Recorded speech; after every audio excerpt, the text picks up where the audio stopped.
dahulu.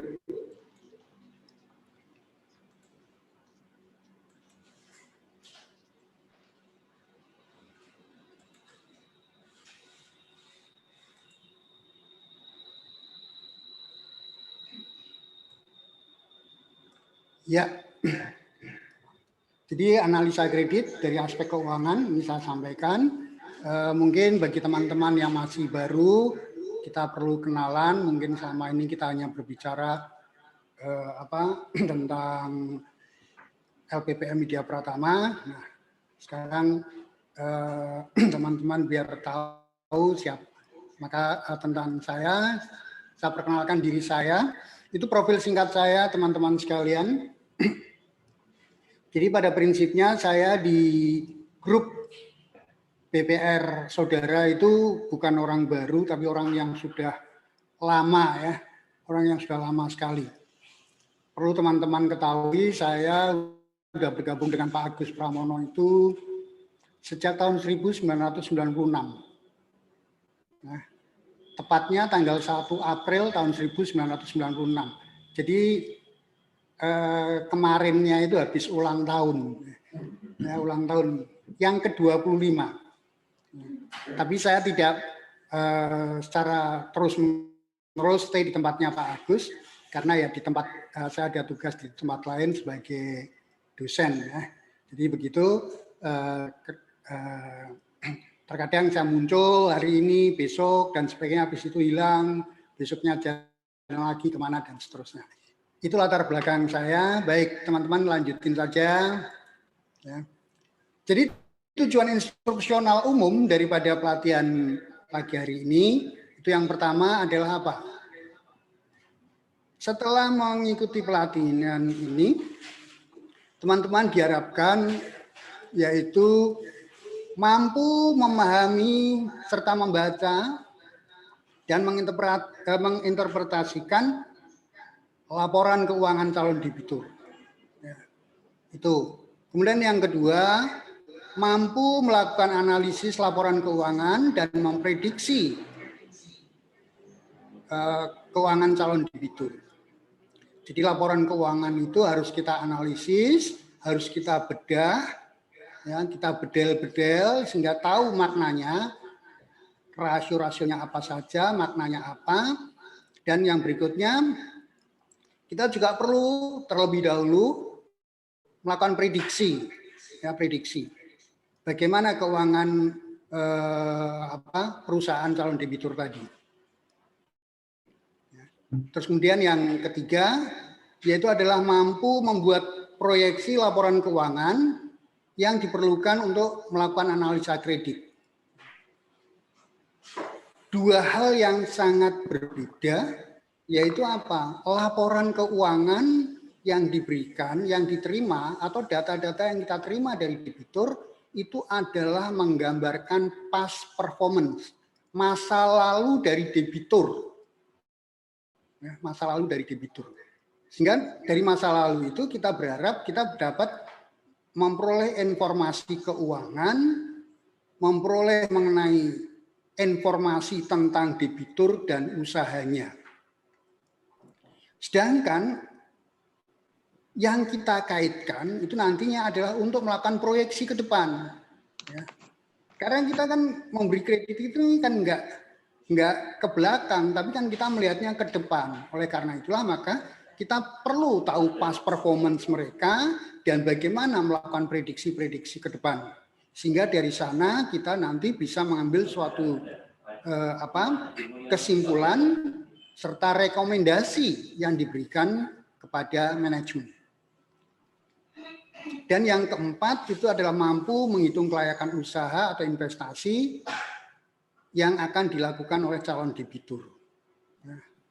Yang kelayakan usahanya bagaimana. Itu ada beberapa teknik yang dipakai ya di dalam penilaian kelayakan usaha investasi dengan menggunakan payback period.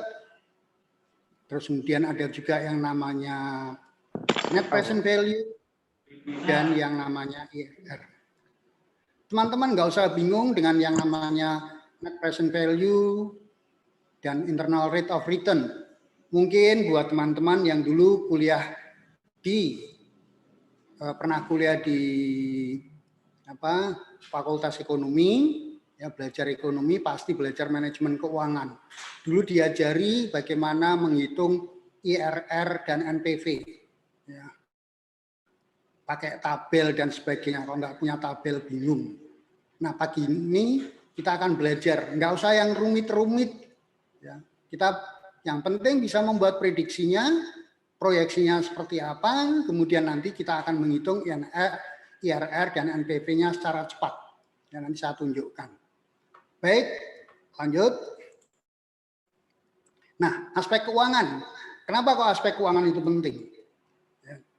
Jangan lupa bahwa yang namanya usaha, itu kan meliputi berbagai macam fungsi. Dimulai dari fungsi pemasaran, operasi, MSDM, ya. Terus ujung-ujungnya pasti keuangan. Semua kegiatan usaha oleh perusahaan itu yang dilakukan oleh perusahaan itu akan bermuara terhadap aspek keuangan. Jadi aspek keuangan itu yang bagian yang paling akhir, ya bagian paling akhir. Hasilnya seperti apa? Nah, dan ini akan dituangkan nanti dalam bentuk laporan keuangan perusahaan. Nah, dituangkan dalam laporan keuangan perusahaan. Kalau teman-teman membaca Undang-Undang Nomor 11 tahun 2020 tentang Cipta Kerja, yang kemudian dikeluarkan peraturan pemerintah Nomor 8 tahun 2021 tentang permodalan bagi perseroan terbatas, maka mulai sekarang itu dimungkinkan seseorang untuk mendirikan perseroan terbatas. Jadi perseroan terbatas yang hanya dimiliki oleh satu orang. Nah, itu dimungkinkan. Prosedurnya juga enggak rumit. Nah, prosedurnya itu cukup mengisi pernyataan, membuat pernyataan dan kelengkapannya nanti disahkan di Kementerian Hukum dan HAM. Nah, itu syaratnya salah satunya apa? Bahwa perusahaan yang berbentuk PT ini tadi perlu juga menyusun laporan keuangan. Nah, wajib itu, hukumnya wajib. Dan laporan keuangannya pun juga harus dilaporkan ke Kementerian Hukum dan HAM. Nah, untuk diikuti.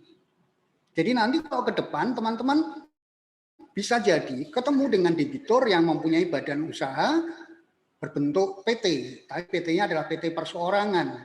Itu kalau yang di luar negeri, di Inggris atau negara-negara ex jajahan Inggris itu dikenal dengan PTA, Private Limited. Atau kalau di Malaysia itu disebut dengan Sendirian Berhad, ya, SBHD, Sendirian Berhad. Nah di Indonesia sekarang dimulai dengan PT individu, PT perseorangan.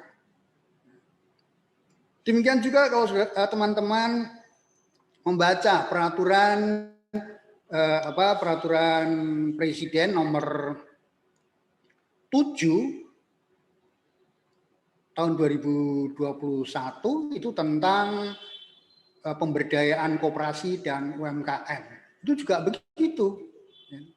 Jadi kembali lagi, semua kegiatan usaha itu akan bermuara pada laporan keuangan.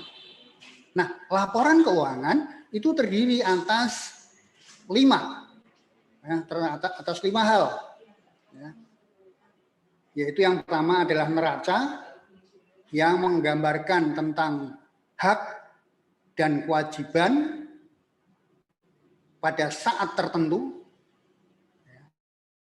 Kemudian yang kedua itu adalah perhitungan laba rugi yang menggambarkan mengenai kegiatan operasional dalam satu periode tertentu, misalkan dari tanggal 1 Januari sampai dengan 31 Desember tahun X gitu.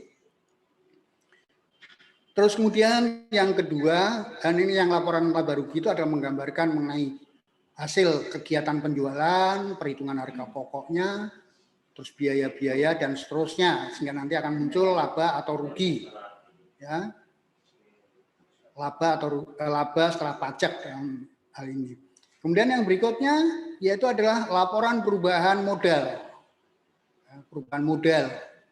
Modal awalnya berapa, terus kemudian selama periode berjalan modal akhirnya berapa. Itu akan muncul laporannya, ya, dimunculkan. Kemudian yang tidak kalah pentingnya yaitu adalah laporan arus kas. Laporan arus kas itu menggambarkan tentang dari mana sumber-sumber yang dipakai untuk membiayai operasional serta penggunaannya. Ya. Laporan arus kas itu bisa kita susun dengan membandingkan dua laporan keuangan yang berbeda. Kemudian yang kelima itu adalah catatan atas laporan keuangan.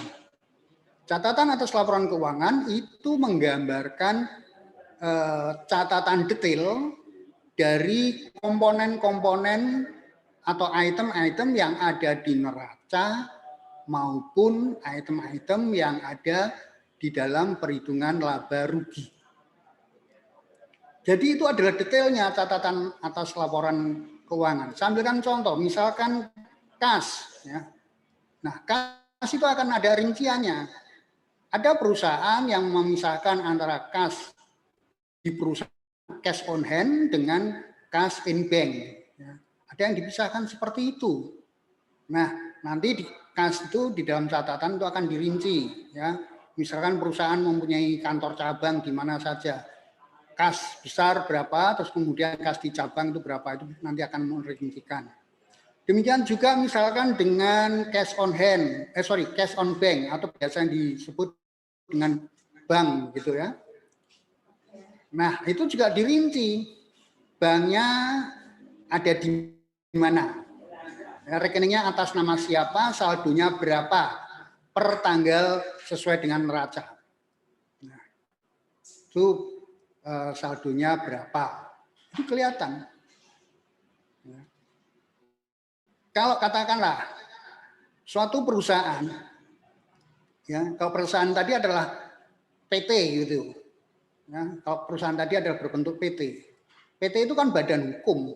Nah sekarang kalau di laporan keuangannya banknya itu di item bank itu tertulis banknya atas nama pribadi, kita harus hati-hati. Nah, kita harus hati-hati. Nah, berarti apa? Perusahaan ini tidak memisahkan antara keuangan pribadi dengan keuangan usahanya.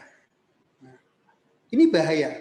Bahaya apa? Bisa jadi kalau dia diberi kredit, ya, diberi pinjaman, itu bisa jadi nanti duitnya bukan dipakai untuk kepentingan perusahaan, tapi dipakai untuk kepentingan pribadi.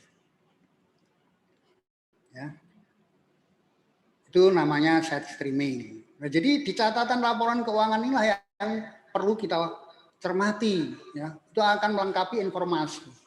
Contoh yang lain. Misalkan usahanya adalah bergerak di bidang apa? Bidang transportasi, ya, badan usahanya harta tetapnya, aset tetapnya baik tanah maupun yang lain-lain bukan atas nama PT tapi atas nama pribadi. Ini juga pasti akan bermasalah. Ya. Jadi kembali lagi, laporan keuangan itu adalah menjadi bagian yang penting. Laporan keuangan itu menjadi hal yang penting. Oleh karena itu, kembali lagi, teman-teman perlu mencermati hal itu. Jadi sejak awal kita sudah bisa mendeteksi. Karena apa? Karena kita kan berbicaranya untuk ke depan. 3 tahun ke depan, 2 tahun ke depan, atau 4 tahun ke depan sesuai dengan jangka waktu kredit. Sehingga kita perlu sejak awal sudah mengantisipasi kemungkinan-kemungkinan yang akan terjadi. Itu, ya. Lanjut.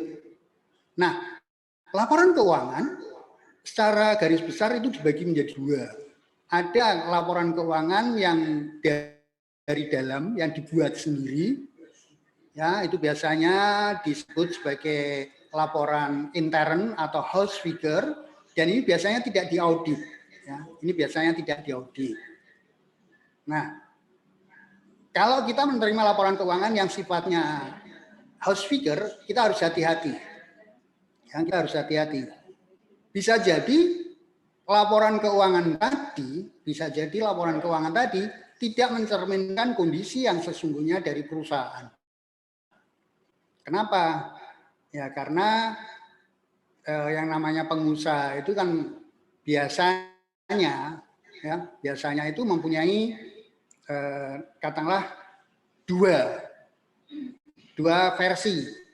Yang satu versi untuk pribadinya, untuk keperluan manajemen, dan satu versi dipakai untuk keperluan cari utangan ke bank. Cari utang ke bank. Ya. Nah ini kalau yang versi untuk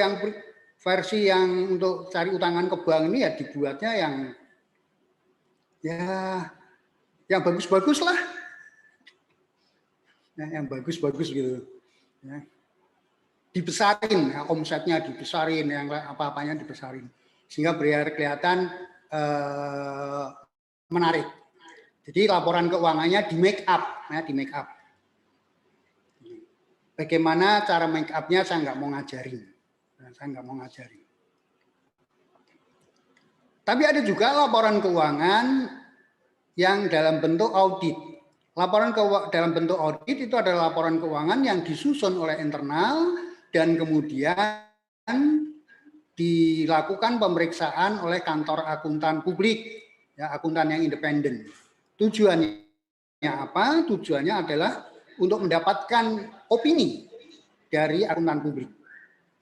Nah ini biasanya kalau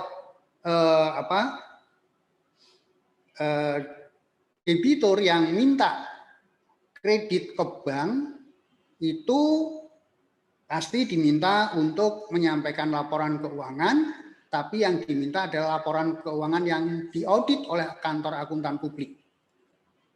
Kantor akuntan publik yang mana? Biasanya kantor akuntan publik yang sudah bekerja sama dengan pihak bank tadi. Saya ambilkan contoh, misalkan ada debitur minta kredit dari Bank BNI. Ya. Dia sudah menyampaikan dokumen-dokumennya dan sebagainya, terus kemudian laporan kreditnya sudah disetujui, ya, kemudian sudah cair dan sebagainya. Nah, nanti salah satu persyaratannya di dalam perjanjian kreditnya yaitu apa? Secara periodik debitur tadi wajib menyampaikan laporan keuangan kepada BNI, baik yang house figure maupun yang audited. Nah, kalau yang audited pasti Bank BNI akan menawarkan, ini loh kantor-kantor akuntan publik yang sudah bekerja sama dengan kami.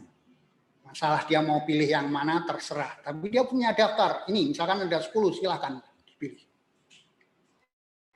Itu. Nah, opini daripada auditor dalam hal ini adalah kantor akuntan publik itu ada 4. Ya, yang pertama itu adalah yang namanya unqualified opinion.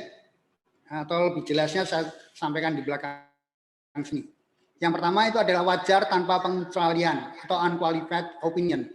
Ini akan diberikan kepada laporan keuangan perusahaan apabila secara umum menggambarkan posisi keuangan dari hasil usaha dan diterapkan dan penerapan standar akuntansi keuangan dilakukan secara konsisten. Kemudian yang kedua, wajar tanpa pengecualian. Itu adalah pendapat dari kantor akuntan publik bila laporan keuangan perusahaan secara umum telah menggambarkan posisi keuangan dan hasil yang didasarkan pada penerapan standar akuntansi keuangan sesuai dilakukan secara konsisten. Namun ada hal-hal yang mungkin tidak bisa diterima oleh kantor akuntan publik. Kenapa?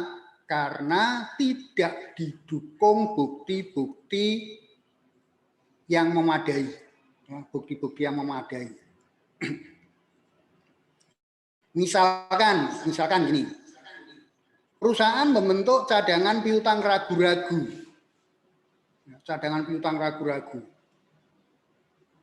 tapi cadangan piutang ragu-ragunya ini nggak pernah dihapus, dari waktu-waktu membesar terus. Nah ini nggak ada bukti-bukti penyelesaiannya dan sebagainya, jadi pasti akan dikecualikan dari pendapat akuntan publik.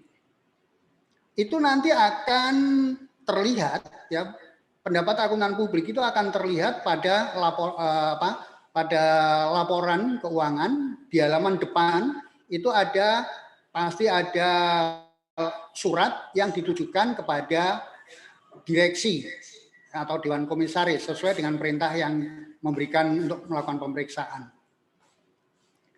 Misalkan ditujukan kepada direksi, terus kemudian ada beberapa alinea. Nanti ada salah satu alinea yang mengatakan begini, kami telah memeriksa laporan keuangan PT XAZ yang berakhir pada tanggal sekian untuk periode dari ini sampai ini. Ya. Menurut pendapat kami, nah di situ akuntan akan menyampaikan pendapatnya. Menurut pendapat kami, laporan keuangan ini telah menyajikan secara wajar dan sesuai dengan prinsip-prinsip serta standar akuntansi keuangan. Nah kalau seperti itu, berarti apa? Itu adalah WTP, wajar tanpa pengecualian. Tapi kalau yang wajar dengan pengecualian, maka pendapat akuntan itu akan disampaikan. Ya, setelah kami telah melakukan pemeriksaan atas laporan keuangan PT XAZ yang berakhir untuk periode ini dan berakhir pada tanggal sekian. Menurut pendapat kami, selain rekening XAZ, selain rekening A, maka yang lainnya adalah wajar. Nah, dia menyebutkan selain, itu berarti ada perkecualian.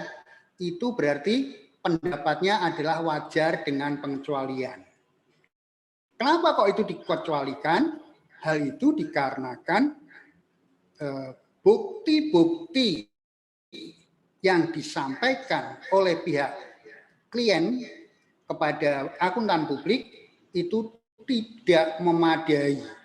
Ya, tidak memadai, tidak didukung dengan bukti-bukti yang sah dan sebagainya. Bahkan juga pencatatannya pun juga tidak beres. Kemudian yang ketiga itu adalah pendapatan tidak wajar, pendapat tidak wajar, adverse opinion. Ya. Ini akan diberikan oleh kantor akuntan publik atas sebuah laporan keuangan yang secara umum tidak bisa menggambarkan posisi yang tidak wajar, tidak konsisten dalam menerapkan standar akuntansi, keuangan maupun prinsip-prinsip akuntansi itu tidak ditepati. Jadi dari waktu ke waktu berubah-ubah. Misalkan tahun 2018 penyusutannya pakai garis lurus. Besoknya 2019 dirubah, ya, pakai double declining. 2020 balik lagi. Lah ini kan nggak benar. Nah itu akuntan pasti akan memberikan pendapat adverse, ya, tidak wajar. Kenapa? Karena laporan keuangan ini tidak secara wajar menyajikan kondisi yang sesungguhnya. Kemudian yang terakhir itu adalah tidak memberikan pendapat. Nah, tidak memberikan pendapat. Nah, ini akan dikeluarkan apabila bukti-bukti yang diminta itu tidak ada. Ya. Atau setiap item yang ada di dalam laporan keuangan begitu ditelusur itu tidak ada bukti-buktinya. Misalkan begini, ada rekening bank di neraca, ada rekening bank saldo bank misalkan 1 miliar. Pada saat ditanya, ini buktinya mana? Saya minta rekeningnya, saya minta rekening korannya, fotokopi rekening korannya, ya, untuk melakukan untuk melakukan bank rekonsiliasi dan sebagainya, ternyata tidak ada. Bahkan pada saat bank melakukan konfirmasi, ya, pada saat auditor itu melakukan konfirmasi saldo utang kepada bank, itu tidak ada. Nah, ini berarti apa? Akuntannya pas sudah curiga, ini nggak ada bukti-buktinya. Nah, kalau nggak ada bukti-buktinya, ya udahlah, daripada saya pusing-pusing, kasih aja pendapat yang nomor 4, adverse, disclaim, no opinion. No opinion. Jadi, kalau laporan keuangan, ya, laporan keuangan yang audited, setidak-tidaknya ini loh yang perlu kita pahami dulu. Sebelum kita membaca neracanya yang menggambarkan neraca laba rugi dan sebagainya, itu baca dulu opini daripada akuntan publiknya. Kira-kira ada di mana? Ya, kira-kira ada di mana? Nah, mungkin teman-teman akan bertanya, Pak, kalau sekarang laporan keuangan yang saya terima itu adalah laporan keuangan dari in-house figure. Nah, house figure, in-house atau house figure. Bagaimana, Pak? Ya terima aja. Terima aja, tapi kembali lagi, teman-teman juga perlu melakukan pengujian, pengecekan. Melakukan pengujian dan pengecekan. Caranya bagaimana? Caranya, misalkan, lihat itu rekening rekening bank yang ada di neraca. Ya, di neraca, di rekening bank yang ada di tercantum. Cek rekeningnya itu atas nama siapa? Atas nama perusahaan atau atas nama pribadi? Kalau atas nama perusahaan, oke. Kalau misalkan atas nama pribadi, ya kita masih boleh melanjutkan. Tapi dengan catatan, minta fotokopi rekening korannya.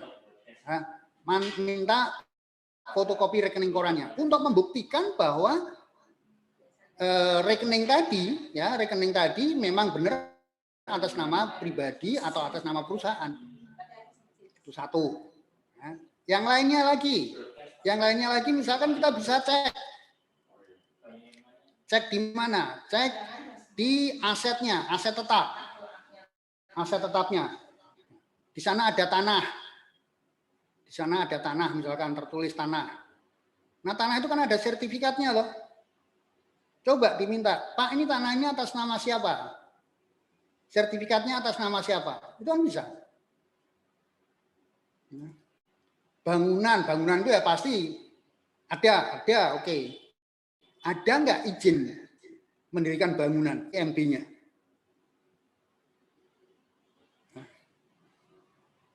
Jadi banyak sekali cara-cara untuk mengecek apakah sebuah laporan keuangan yang disusun oleh perusahaan itu benar atau tidak, mencerminkan kondisinya atau tidak. Kalau katakanlah dari pengecekan yang tadi secara sudah dilakukan dan itu benar, ya oke lah, kita boleh percaya, kan itu. Boleh percaya. Dan yang berikutnya, lengkapilah dengan apa? Lengkapilah dengan rekening koran 12 bulan terakhir. Nah, 12 bulan terakhir. Kenapa kok 12 bulan terakhir? Iya. Rekening koran itu kan nggak bisa dipalsukan. Rekening koran itu kan itu kan dari pihak bank, buatan bank.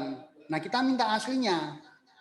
Ya, kita minta aslinya, kita lihat, kita analisis untuk keperluan itu, untuk membackup analisis kita, sehingga kita paling tidak ya kita akan mengetahui aktivitasnya itu bagaimana dan sebagainya.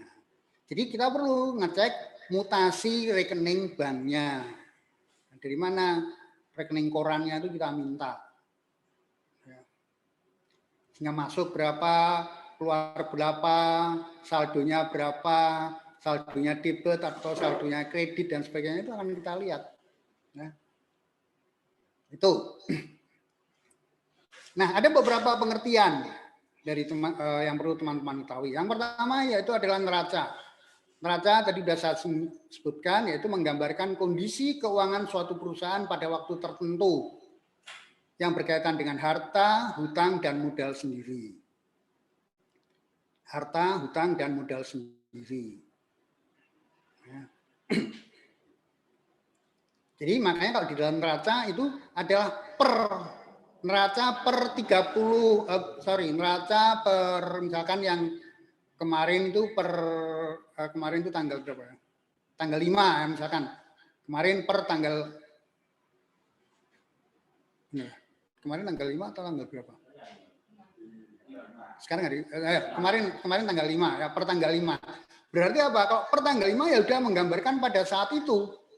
Ya. Tapi kalau hari ini neracanya pasti sudah berubah. Ya. Jadi ibaratnya neraca itu seperti foto, momen sesaat aja. Kemudian kalau perhitungan laba rugi itu menggambarkan tentang hasil usaha dan biaya selama jangka waktu atau periode tertentu, dimulai dari tanggal 1 Januari sampai dengan 31 Desember. Ya. Itu. Karena apa? Laporan keuangan kita dulu, laporan keuangan kita itu kan menggunakan tahun takwim, ya, dari tanggal 1 Januari sampai dengan 31 Desember. Kemudian laporan perubahan modal itu menggambarkan perubahan modal yang dimiliki oleh suatu perusahaan selama jangka waktu tertentu. Jadi ini kita akan bandingkan antara neraca awal dan neraca akhir. Nanti kita akan membandingkan pada modal sendiri. Perubahannya seperti apa? Semakin bertambah atau berkurang. Kalau perusahaannya laba ya pasti nanti akan bertambah. Tapi kalau perusahaannya rugi ya nanti modal sendirinya akan berkurang. Modal sendiri berkurang bisa jadi karena ada kerugian, bisa jadi karena ada pengambilan pribadi, atau bisa jadi kalau itu perseroan terbatas karena adanya pembagian keuntungan. Kemudian yang keempat itu adalah laporan arus kas. Laporan arus kas yang menggambarkan aliran kas, yaitu sumber-sumber dan penggunaan kas dalam jangka dalam jangka waktu tertentu. Laporan kas ini biasanya kita susun dengan memanfaatkan dua laporan keuangan yang berbeda, ya, terutama neraca yang berbeda, neraca awal dan neraca akhir. Itu kita bisa melakukan yang namanya kita susun laporan arus kas, sehingga nanti kita bisa melihat sumber-sumbernya dari mana saja sih, kemudian penggunaannya itu untuk apa saja, itu akan kelihatan di laporan arus kas. Nah, siapa pengguna laporan keuangan? Laporan keuangan itu penggunanya paling tidak ada 4. Yang pertama yaitu manajemen, pemilik perusahaan, direksi dan komisaris. Nah, itu mempunyai kepentingan dengan laporan keuangan. Kenapa? Karena dia akan melihat prestasi yang sudah dicapai seperti apa. Keuntungannya semakin meningkat, apakah kekayaannya semakin meningkat atau bagaimana. Itu kita lihat dari laporan keuangan. Itu jadi manajemen mempunyai kepentingan. Bagaimana manajemen mau mengusulkan atau memberikan kenaikan gaji, tapi kalau laporan keuangannya malah merugi. Nah, pasti ini menjadi salah satu dasar. Kembali lagi, laporan keuangan itu menjadi salah satu dasar daripada manajemen di dalam pengambilan keputusan. Yang berikutnya yaitu adalah bank atau kreditor. Bank juga akan memberikan kredit, ya, bank akan memberikan kredit atau melakukan pembiayaan manakala laporan keuangan perusahaan tadi adalah benar, baik. Ya, setelah dianalisis, memenuhi kriteria yang bagus, rasionya bagus, sumber dan penggunaan kasnya juga bagus, kemudian hasil untuk diproyeksikan ke depannya juga hasilnya bagus. Bank mempunyai kepentingan untuk itu. Pemerintah juga mempunyai kepentingan. Pemerintah berkepentingan dengan apa? Pajak. Pemerintah berkepentingan dengan pajak. Jangan lupa, teman-teman, ingat ya, pajak itu adalah sesuatu perintah, ya, mandatori yang harus dijalani. Perintah undang-undang. Kenapa? Karena pajak itu adalah merupakan sumber pendapatan pemerintah untuk membiayai pembangunan, membiayai operasional pemerintahan dan sebagainya, ya, untuk meningkatkan kesejahteraan daripada masyarakat. Jadi kita harus bayar pajak. Memang ada perlakuan yang sedikit berbeda antara perusahaan yang berstatus UMKM dengan perusahaan yang tidak berstatus UMKM. Yang berstatus UMKM pun baru bisa menikmati perpajakan yang sedikit berbeda itu kalau memenuhi kriteria. Kriterianya apa? Kriterianya yaitu omsetnya di bawah 4,8 miliar. 4,8 miliar. Di bawah 4,8 miliar, maka dia bisa menikmati pajak sebesar 0,5. Tapi itu ada jangka waktunya. Nah, ada jangka waktu. Ya, untuk ada yang 4 tahun, ada yang 3 tahun, dan sebagainya. Itu ada ketentuan-ketentuannya. Itu diatur dengan peraturan pemerintah nomor 23 tahun 2019.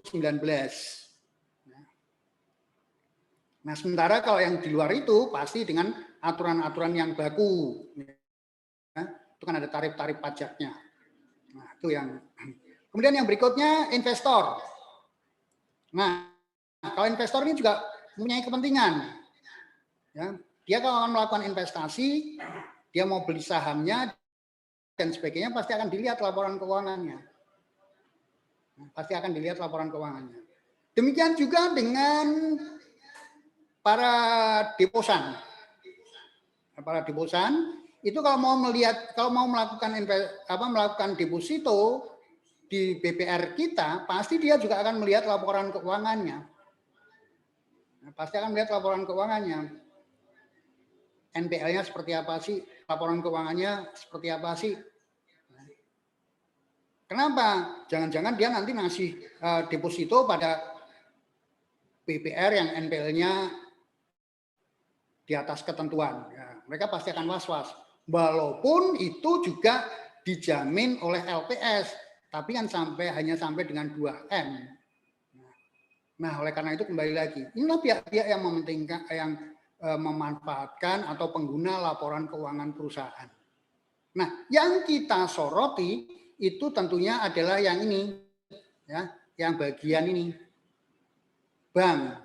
Karena kita bergeraknya di bank. Karena kita bergerak di perbankan, ya pasti posisi kita sebagai kreditor, pasti kita perlu melakukan analisa terhadap laporan keuangan calon debitur.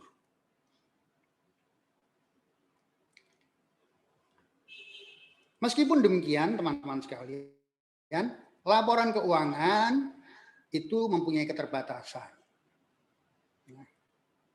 Laporan keuangan pada dasarnya hanyalah laporan antara, bukan laporan akhir. Kenapa? Hal ini dikarenakan perusahaan itu didirikan dengan dengan prinsip yaitu going concern untuk jangka waktu yang panjang. Tidak berarti kalau laporan keuangannya sudah selesai, wah sudah. Tidak, ini masih terus berjalan. Terus kemudian yang berikutnya, laporan keuangan itu ditunjukkan dalam jumlah rupiah yang tampaknya pasti. Contohnya ini aktiva tetap. Ya. Aktiva tetap itu kan dicatat berdasarkan historis, data historis, berdasarkan harga perolehannya. Jadi kalau kita lihat sekarang, mungkin kita beli tanah 10 tahun yang lalu harganya 100 meter persegi, katakanlah harganya masih 200 juta. Tapi kalau sekarang mungkin harganya sudah 500 atau 600 juta. Nah, yang muncul di neraca itu adalah yang 100 juta, bukan yang 500 atau 600 juta. Karena tadi pencatatannya dilakukan secara historis, itu juga merupakan salah satu keterbatasan.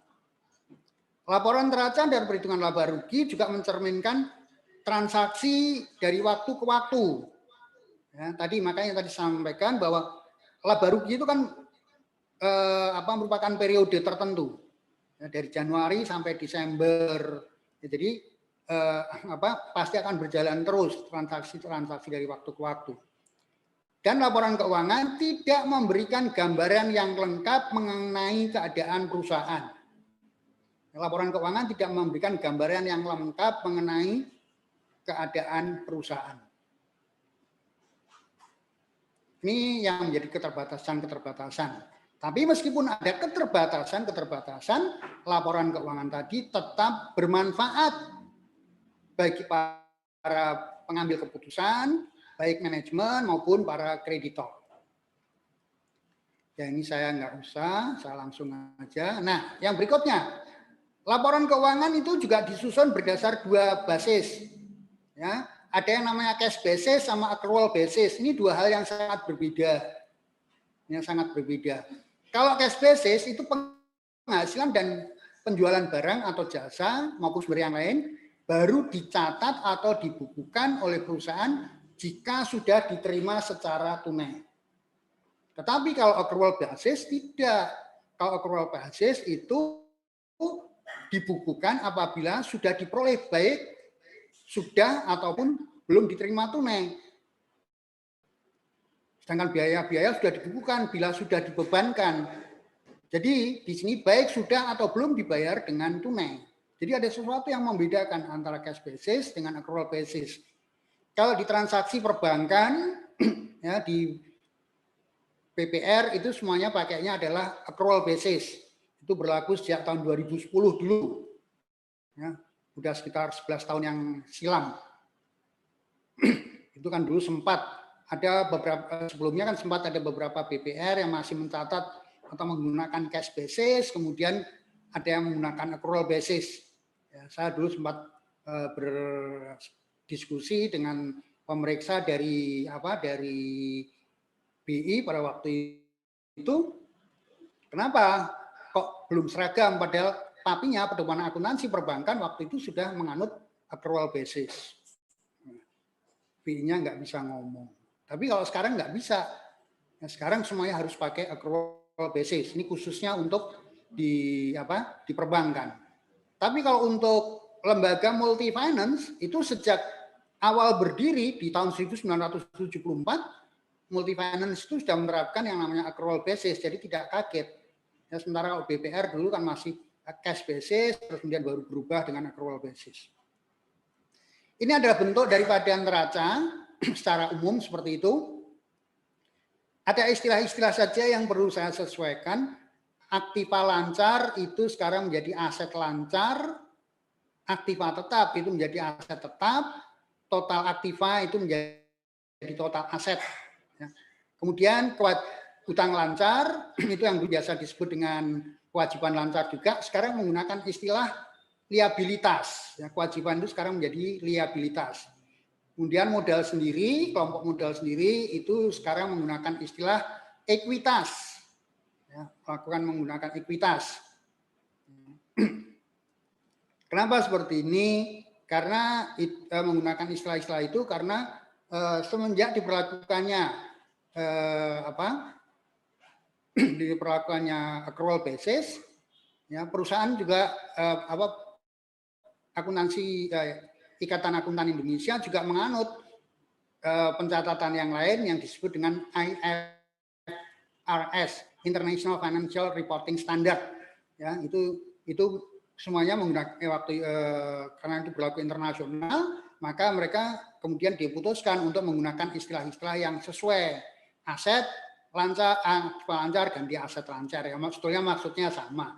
Tapi kenapa seperti itu? Karena ya kita sekarang merujuk kepada standar internasional. Kemudian yang berikutnya ini adalah perhitungan laba rugi. Ya, perhitungan laba rugi. Penjualan dikurangi dengan retur penjualan, nanti ada penjualan bersih. Kemudian ada harga pokok penjualan. Kemudian penjualan bersih dikurangi harga pokok penjualan, nanti akan ketemu laba kotor. Nah, di sini kita harus hati-hati, terutama di laba kotor ya. Kalau dari waktu ke waktu laba kotornya itu semakin mengecil, secara persentase semakin mengecil, maka kita tentunya harus harus waspada. Ya, kemudian dikurangi dengan biaya administrasi, penyusutan, itu akan ketemu laba usaha. Dikurangi dengan biaya bunga, akan ketemu laba sebelum bunga, laba sebelum pajak. Terus nanti terakhir dikurangi pajak penghasilan, ya, sehingga nanti laba ketemu laba setelah pajak. Tapi kalau untuk perusahaan-perusahaan yang berstatus UMKM dan omsetnya, penjualannya itu setahun kurang dari 4,8 miliar, maka pajak penghasilannya itu langsung dipotong. Jadi dia dilakukan setiap bulan. Ya, omsetnya bulan itu berapa, langsung dikenai 0,5%. Pada bulan berikutnya 0,5% ini disetor ke kas negara. Ya, terus nanti tahu bulan berikutnya nambah berapa lagi, tambah lagi, dikenai 0,5% dan seterusnya. Itu dari sisi perpajakan. Yuk lanjut. Nah, ini adalah beberapa rasio keuangan yang bisa kita peroleh dari dari laporan keuangan. Jadi rasio-rasio keuangan itu ada yang berasal dari neraca, ada yang berasal dari laba rugi, tapi ada juga yang merupakan kombinasi antara neraca dan laba rugi. Secara garis besar, rasio-rasio keuangan itu bisa kita kelompokkan menjadi 4. Ya, yang pertama itu yang kita beri nama rasio likuiditas, yang kedua itu adalah rasio solvabilitas, yang ketiga itu adalah rasio profitabilitas, dan yang keempat itu adalah rasio aktivitas. Rasio likuiditas itu adalah untuk mengukur kemampuan perusahaan di dalam memenuhi kewajibannya. Kewajiban jangka pendek, kewajiban yang segera jatuh tempo. Nah, kalau suatu perusahaan, kalau suatu debitur memberikan laporan keuangan, maka kita secara cepat perlu menghitung rasio likuiditasnya. Bagaimana rasio lancarnya, bagaimana rasio cepatnya, bagaimana rasio kas operasinya. Rasio lancar itu biasanya pedomannya 2:1. Ya. Kalau rasio cepat itu 1:1. Ya, itu hanya itu di ukurannya itu sudah ada di sebelah kanan. Kemudian kalau rasio solvabilitas ini adalah untuk mengukur apabila perusahaan tadi kita tutup, perusahaan tadi ditutup, apakah dia masih mampu nggak membayar kewajibannya. Oleh karena itu di sana kita gunakan yang pertama adalah rasio utang. Ini yang biasa kita sebut sebagai debt to equity ratio. Ya, debt to equity ratio.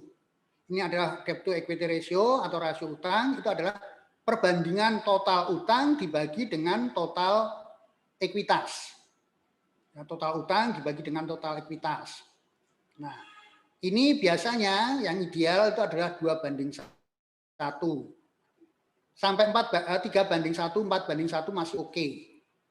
Kalau di bank ini kita mengenal yang namanya CAR, ya, Capital Adequacy Ratio, ya, KPPM. Nah, kalau KPPM itu kan 8%, berarti apa? Rasio hutangnya itu bisa sampai dengan 12,5 kali. Ya, beda kalau dengan perusahaan-perusahaan non perbankan, non keuangan, itu sedikit berbeda. Kemudian ada juga yang namanya rasio bunga, rasio suku bunga. Rasio suku bunga ini adalah menggambarkan bagaimana kemampuan perbandingan antara laba sebelum biaya bunga dibagi dengan biaya bunga. Ini kalau semakin besar tentunya rasionya akan semakin bagus. Kemudian yang berikutnya ada rasio aktivitas operasi atas biaya. Nah, kalau di sini berbeda dengan yang rasio bunga. Ini biasanya kita sebut juga dengan debt to equity ratio. Debt to service coverage ratio. Debt to service coverage ratio, yaitu kita akan menghitung arus kas operasi ditambah biaya bunga ditambah pajak penghasilan dibagi dengan biaya bunga dan pokok pinjaman maupun leasing. Nah, ini berbeda. Jadi ini lebih dibanding dengan rasio suku bunga, ini lebih bagus untuk memprediksi kemampuan perusahaan di waktu lalu di dalam memenuhi kewajibannya. Itu akan lebih menyolok, ya, lebih bagus, lebih tajam rasionya. Kemudian yang berikutnya ada rasio profitabilitas. Rasio profitabilitas ini merupakan dibagi 4, ya, ada profit margin, ada perputaran aset, ada juga rentabilitas ekonomi maupun rentabilitas sendiri, rentabilitas modal sendiri. Nah, kalau saya biasanya langsung Ya, saya langsung biasanya apa yang saya gunakan rentabilitas ekonomi atau rentabilitas modal sendiri. Rentabilitas ekonomi itu adalah return on asset.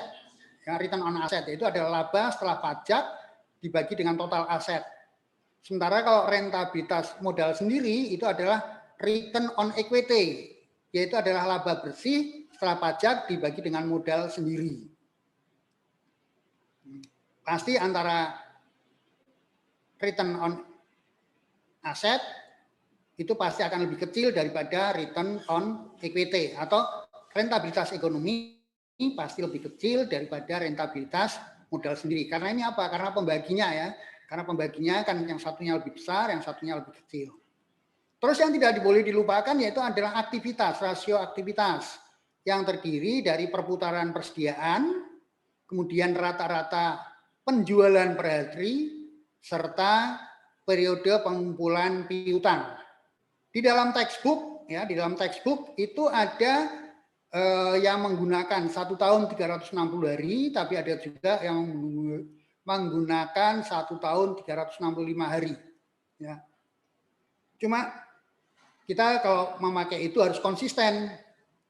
Kalau 360 hari ya 360 hari terus. Jangan sekarang pakai 360 hari, besok ngitungnya pakai 365 hari, enggak boleh. Jadi harus konsisten. Tuh. Jadi rasio-rasio yang penting itu ada 4.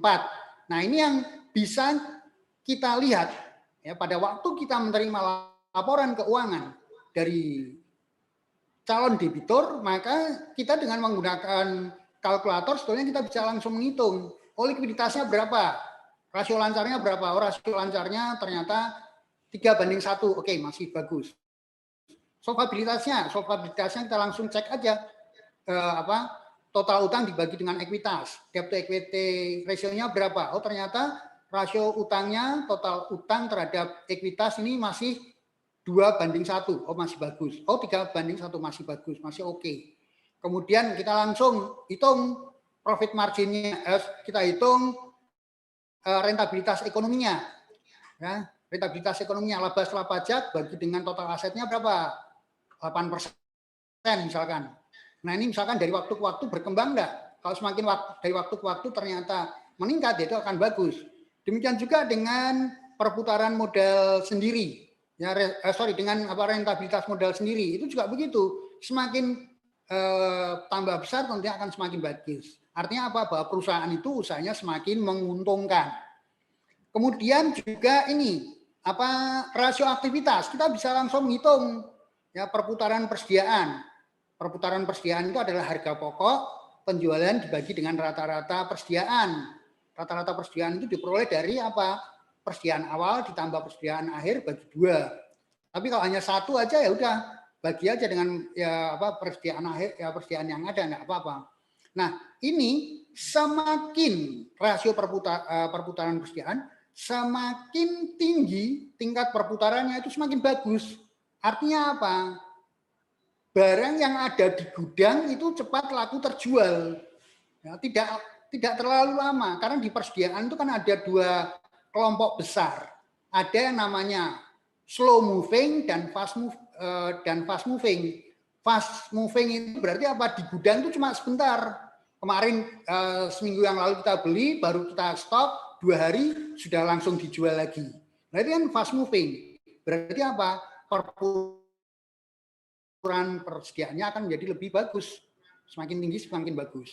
Tapi kalau yang slow moving, ya tadi beli bulan lalu baru nanti 7 bulan yang akan datang baru terjual.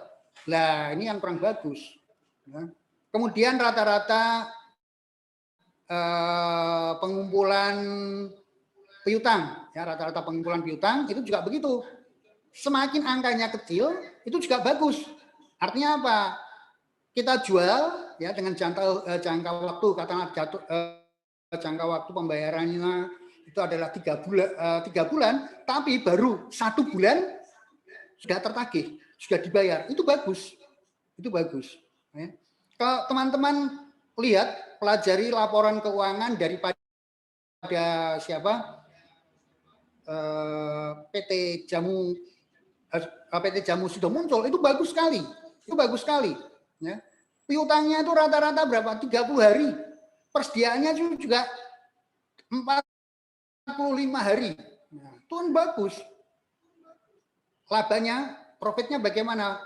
Profitnya tinggi, profitabilitasnya tinggi, likuiditasnya bagus, ya, likuiditasnya bagus. Ya, jadi itulah yang perlu kita cermati kalau kita menerima laporan keuangan dari perusahaan, ya, calon debitur kita.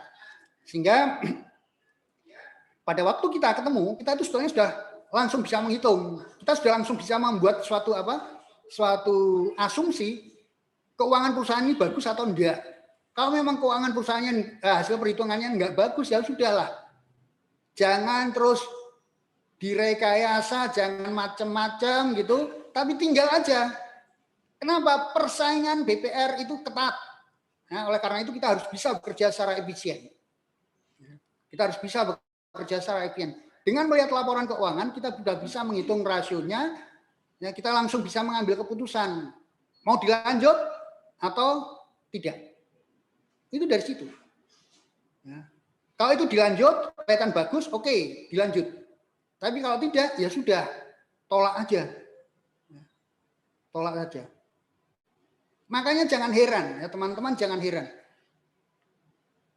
Orang-orang leasing, ya, orang-orang leasing, multi finance itu di dalam proses memberikan pembiayaan pembiayaan untuk alat-alat berat, ya, itu cepat sekali. Kenapa? Ya karena tadi dia tahu benar bagaimana cara membaca laporan keuangan, apa yang harus dikerjakan. Dia nggak mau buang waktu. Oke, lanjut. Sekarang berikutnya adalah laporan kas. Ya, tadi sudah saya sampaikan bahwa laporan keuangan, laporan kas, laporan arus kas itu adalah merupakan laporan yang kita peroleh dengan membandingkan dua laporan keuangan yang periodenya berbeda. Nah, oleh karena itu apa? Kita akan bisa melihat, ya, dari arus kas tadi akan bisa melihat apakah ada surplus atau defisit. Sehingga dengan demikian kita bisa memperkirakan kalau perusahaan itu bolak-balik defisit itu ada apa. Nah, berarti ada manajemen yang nggak bagus. Ada manajemen yang nggak bagus. Ya. Ada manajemen yang nggak bagus. Khususnya manajemen keuangan. Nah, untuk itu apa? Ini ada manfaat daripada laporan arus kas. Yang pertama itu adalah untuk menilai kemampuan perusahaan menghasilkan, merencanakan, mengontrol arus kas masuk dengan arus kas keluar pada masa lalu. Kemudian untuk menilai kemampuan arus kas masuk dan arus kas keluar dan kas bersih untuk waktu yang akan datang, jadi untuk prediksi. Juga untuk menyajikan informasi bagi investor maupun kreditor dalam memproyeksikan return dari sumber kekayaan perusahaan, serta menilai kemampuan perusahaan untuk memasukkan kas ke perusahaan di masa yang akan datang, menilai alasan perbedaan antara laba bersih dibandingkan dengan penerimaan dan pengeluaran kas, serta menilai pengaruh investasi baik secara kas maupun bukan kas. Ya. Nah, ini cara-cara ini yang menyebabkan elemen-elemen yang menyebabkan meningkatnya kas dan elemen-elemen yang menyebabkan menurunnya kas. Yang menyebabkan meningkatnya kas itu apa? Yaitu adalah berkaitan dengan berkurangnya aset lancar selain kas, berkurangnya aset tetap, bertambahnya setiap jenis hutang, bertambahnya modal, dan adanya keuntungan daripada operasi perusahaan. Terus kalau yang menurunkan kas, ya pasti bertambahnya aset lancar selain kas, bertambahnya aset tetap karena ini ada pembelian, berkurangnya setiap jenis hutang karena ada pelunasan, pembayaran, berkurangnya modal. Nah, berkurangnya modal itu karena apa? Bisa jadi karena tadi tergerus oleh kerugian. Ya. Kemudian adanya pembagian laba dan adanya kerugian dalam operasi perusahaan. Ini sebab-sebab apa yang menjadi menambah kas dan apa yang mengurangi kas. laporannya itu seperti ini loh. Nah, laporannya seperti itu. Ya, arus dari kas kita dibagi tiga. Ya, kita bagi tiga. Membuat laporan arus kas itu asalnya dari tiga. Yang pertama arus kas dari operasi, yang kedua aliran kas dari investasi, dan aliran kas dari pendanaan.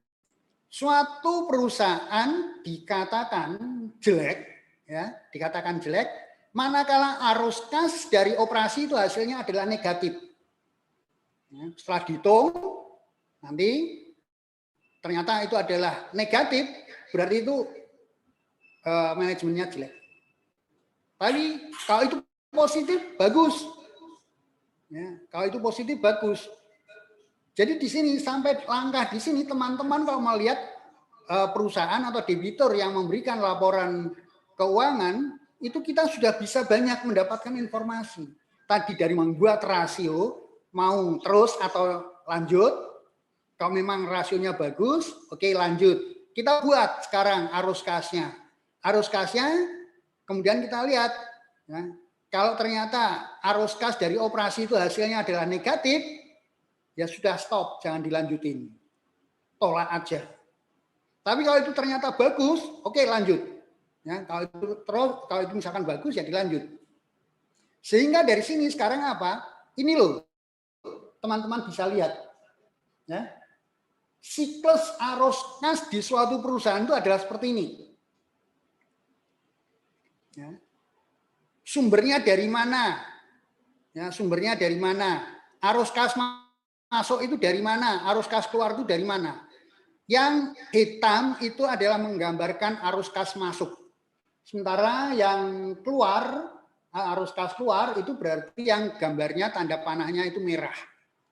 Beli bahan mentah, beli bayar utang, ya, bayar utang dagang, bayar utang jangka panjang, ya, beli aktiva tetap, bayar upah, biaya-biaya, beli barang untuk membiayai untuk keperluan dalam kaitannya dengan operasional perusahaan, dalam membuat barang, itu adalah pengeluaran. Di samping itu juga mungkin ada pengambilan prive, kalau itu perusahaan perorangan, atau adanya pembagian keuntungan, itu juga akan mengurangi arus kas. Nah, kalau yang hitam, yang aliran hitam harus masuk dari mana? Barang dalam proses. Barang dalam proses akan menjadi barang jadi nanti akan kita jual. Kita jual, ada yang sifatnya tunai, ada sifatnya berjangka. Kalau yang tunai itu langsung masuk kas atau masuk ke bank. Kalau yang berjangka pasti harus melalui piutang dagang. Baru nanti setelah jatuh tempo ditagih, masuklah ke arus kas. Demikian juga dari aktiva tetap. Dari aktiva tetap kalau misalkan apa? Aktiva tetapnya kita jual. Itu kan berarti ada pemasukan, nah itu masuk ke kas. Ya. Kalau duitnya kurang, bisa cari utang ke bank, ke BPR, atau bisa nyetori modal, tambahan modal. Jadi prinsipnya itu. Prinsipnya itu. Oleh karena itu apa? Teman-teman harus bisa menghitung berapa sih kebutuhan kas dia.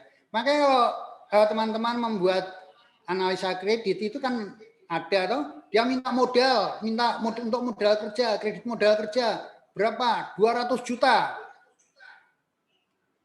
Apakah 200 juta itu harus disetujui? Apakah 200 juta itu harus disetujui? Tidak.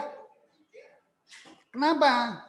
Kita perlu menghitung dulu berapa sih sesungguhnya yang dibutuhkan. Kalau yang dibutuhkan itu hanya 150, ya sampaikan, Pak, ini yang Bapak perlukan itu hanya 150. Kalau 200 itu berarti Bapak kelebihan.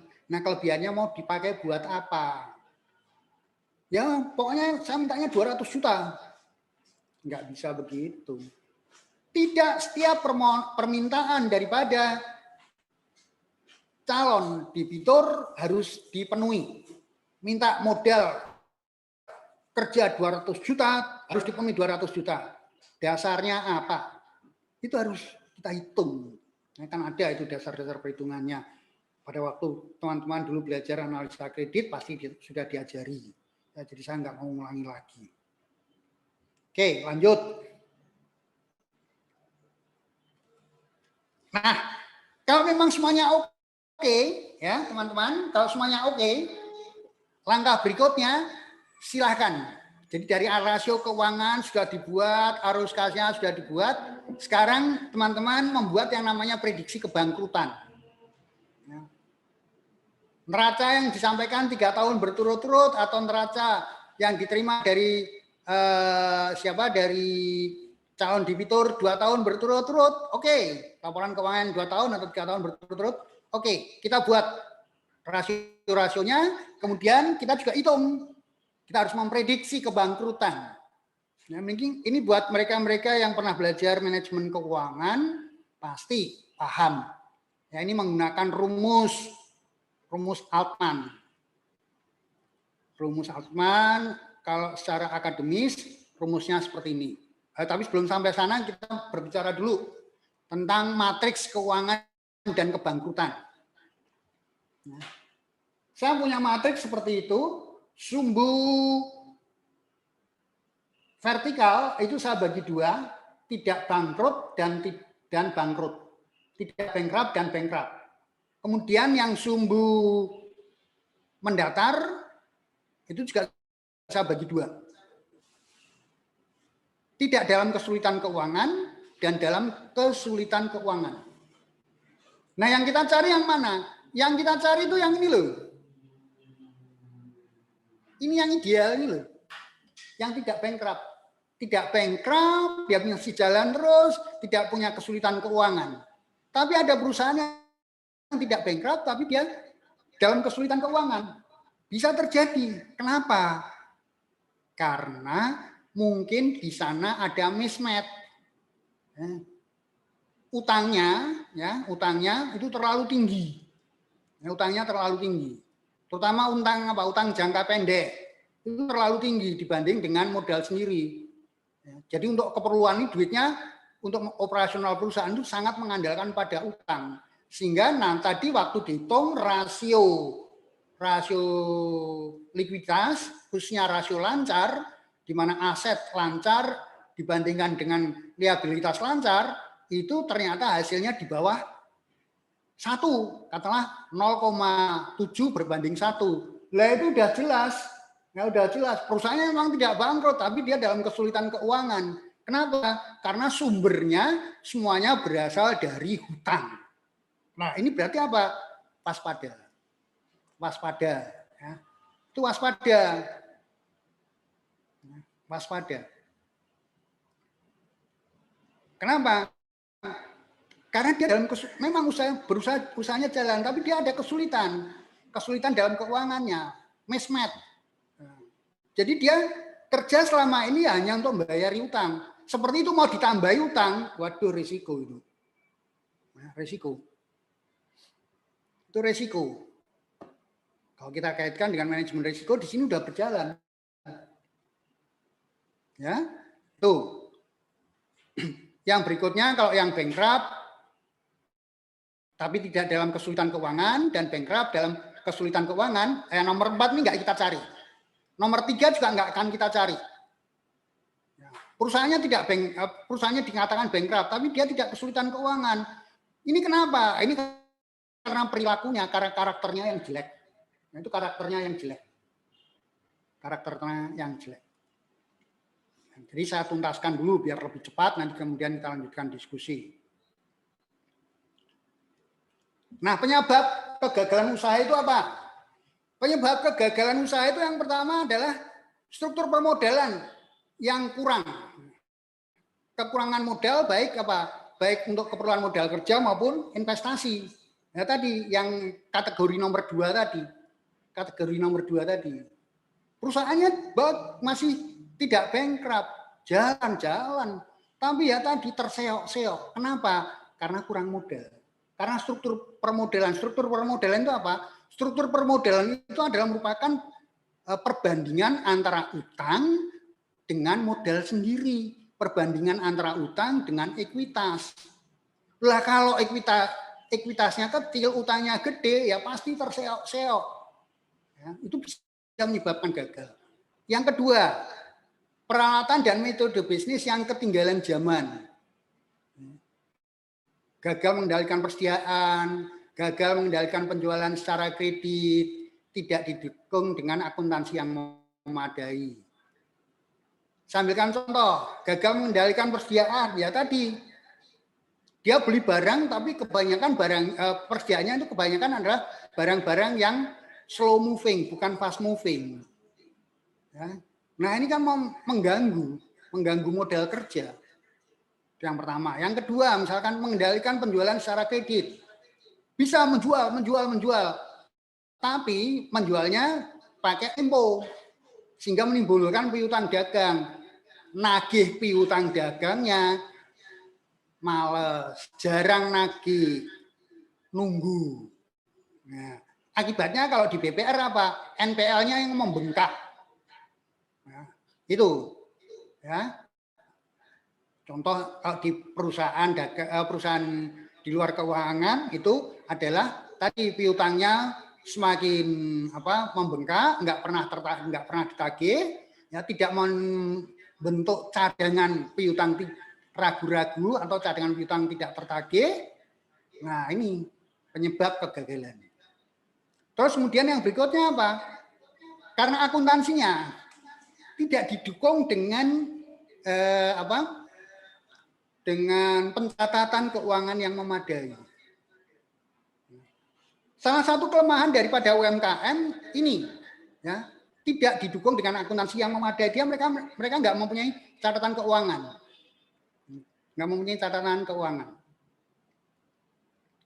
Saya di kampus beserta teman saya, karena kebetulan saya dan teman saya itu membuat berkecimpung di dalam pusat pengembangan koperasi dan UMKM. Saya banyak sama teman saya itu mider-mider se-Jawa Tengah ya, mengajari kepada UMKM maupun koperasi untuk menyusun laporan keuangan. Sampai-sampai kami buatkan sistem akuntansi dengan memakai Excel, berbasis Excel, Microsoft Excel. Pelatihan kami berikan. Itu luar biasa. Karena apa? Itu bentuk kepedulian. Agar apa? Usaha-usaha UMKM yang kecil-kecil tadi itu bisa berkembang. Ya, makanya dia butuh akuntansi yang memadai. Terus yang berikutnya, tidak ada perencanaan bisnis. Tidak ada perencanaan bisnis. Ya, dia tidak pokoknya asal jalan aja. Perusahaan asal jalan aja, tidak direncanakan. Padahal bisnis kan tidak, bisnis itu harus direncanakan. Nah, bisnis itu harus direncanakan. Yang namanya manajemen itu kan senantiasa mulainya apa? Dari planning, organizing, actuating, controlling, kan itu. POAK ya. Biasanya kalau Pak Agus itu mengatakan POAK. Saya kalau ingat POAK itu ingat Pak Agus kalau ngajari manajemen di kampus ya. Gitu, wah prinsipnya Pak Agus POAK. Planning, organizing, actuating, controlling. Nah, perusahaan-perusahaan itu karena gagal karena apa? Nggak ada perencanaan yang baik, ya, nggak direncanakan. Bagaimana kita mau mencapai cita-cita kalau kita tidak pernah membuat rencana? Rencana itu harus dibuat, tapi rencana itu harus juga bisa dijalankan. Jangan membuat rencana yang muluk-muluk tapi nggak bisa dijalankan, itu nggak boleh. Jadi buatlah rencana yang realistis. Makanya apa? Tidak salah kalau dulu Bank Indonesia, sekarang Otoritas Jasa Keuangan, di dalam kebijakannya dia senantiasa menetapkan, hei BPR, kamu kalau buat rencana bisnis, ya setiap tahun itu paling tidak harus begini. Pertumbuhan kreditnya katakanlah 20%. 30% boleh enggak?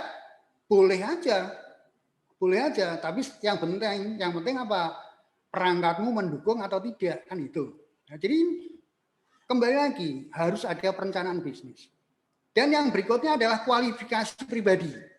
Kurang pengetahuan bisnis, tidak mau bekerja keras, tidak mau mendelegasikan wewenang dan tugas, dan tidak mampu memelihara hubungan baik dengan konsumen. Yang nomor 4 ini banyak.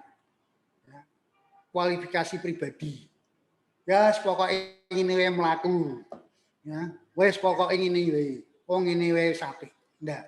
Jadi bisnis itu harus direncanakan, struktur permodalannya harus jelas, metode bisnisnya juga harus jelas, didukung dengan akuntansi yang memadai, ya. Walaupun sekali lagi akuntansinya mungkin sederhana, nggak apa-apa. Ya, mungkin akuntansinya cuma punya buku catatan, ya, buku kas tuh, kas aja, ya nggak apa-apa. Yang penting ada catatannya. Karena dari buku kas itu sebetulnya kita bisa pisahkan, bisa kita split, kita susun yang namanya neraca dan laba rugi. Itu bisa. Dan tidak boleh dilupakan yaitu adalah kualifikasi pribadi. Jadi ini 4 penyebab kegagalan usaha. Nah, untuk memprediksi apakah perusahaan itu akan mengarah bangkrut atau tidak, kita mulai menggunakan yang namanya Z-score. Ini model dari Altman. Nah, Altman itu adalah salah satu profesor manajemen keuangan di Amerika. Ya, dia sudah melakukan penelitian dan ini banyak diterapkan. Nah, untuk yang ini sudah mengalami perkembangan. Ya, kenapa? Karena di sini, ya, yang X4 itu adalah nilai pasar saham biasa dan saham preferen. Nah, ini kalau perusahaan-perusahaan yang tidak go public kan susah untuk menghitung nilai pasar sahamnya, itu susah. Makanya sudah ada perubahan. Ya. Sementara yang koefisiennya ini Z-score sama dengan 1,2 X1 ditambah 1,4 X2 ditambah 3,3 X3 ditambah 0,6 X4 ditambah 1,0 X5, ya, angka-angka itu sudah pasti, koefisiennya sudah pasti. Yang berubah itu adalah X1, X2, X3, X4, X5-nya. X1 itu adalah menggambarkan antara aktiva lancar dikurangi hutang lancar dibagi total aktiva atau total aset. X2 itu adalah laba yang ditahan dibagi dengan total aset. X3 itu adalah laba sebelum bunga dan pajak dibagi dengan total aset. X4 itu nilai pasar biasa dan saham preferen dibagi dengan nilai buku atau nilai buku total hutang. Dan yang kelima itu adalah penjualan dibagi dengan total aset. Ini sudah dimodifikasi. Hasilnya sekarang seperti ini. Ya. Ini makanya itu saya tuliskan. Bagaimana dengan di Indonesia? Bisakah model tersebut diterapkan? Karena ada salah satu perbedaan yang mencolok antara Indonesia dengan Amerika, yaitu menggunakan model yang dipakai Altman. Adalah sedikitnya perusahaan Indonesia yang go public. Jika perusahaan tidak go public, maka nilai pasar saham tidak bisa dihitung. Oleh karena itu, oleh Altman dimodifikasi sehingga persamaannya menjadi seperti ini. Ya, persamaannya seperti itu.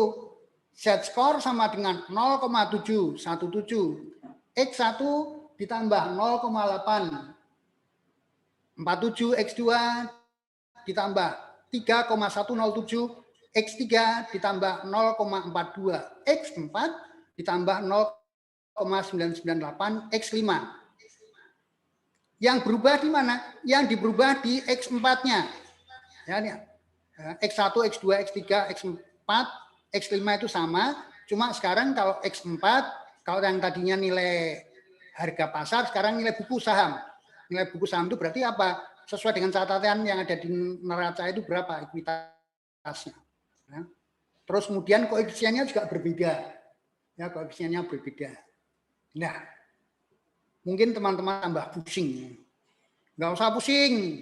Ya, nggak usah pusing. Saya ngajarkan yang aplikatif. Banyak mahasiswa saya itu yang praktisi-praktisi. Itu saya ajarkan aplikatif. Tapi kalau itu dosen, ya pasti saya ajarinya yang banyak teori, saya sesuaikan dengan audiensnya. Contoh, nah kalau yang ini, Z-score yang tadi yang sudah dimodifikasi itu nilainya harus di atas 1,2. Semakin di atas 1,2 itu semakin bagus. Tapi sebaliknya, semakin kurang dari 1,2 timbul pertanyaan. Ya, kurang bagus. Oke, saya berikan contoh. Ini contohnya. Ya, contohnya. Taruhlah teman-teman mempunyai laporan keuangan seperti ini. Ya, teman-teman diberi laporan keuangan seperti itu oleh debitur. Katakanlah debiturnya adalah Tumbuh Mekar Indah. Dia mempunyai laporan keuangan seperti itu. Ya. Aset lancarnya 13.300 di tahun 2007, semuanya ini dalam jutaan ya. Kemudian 2008 12.300. Kewajiban lancarnya 5.700 dan 6.300 dan seterusnya. Terus berikutnya ini. Nah, adalah perhitungan laba ruginya. Laba rugi 2007 setelah pajak itu 640, 2008 450. Nah, setelah itu apa?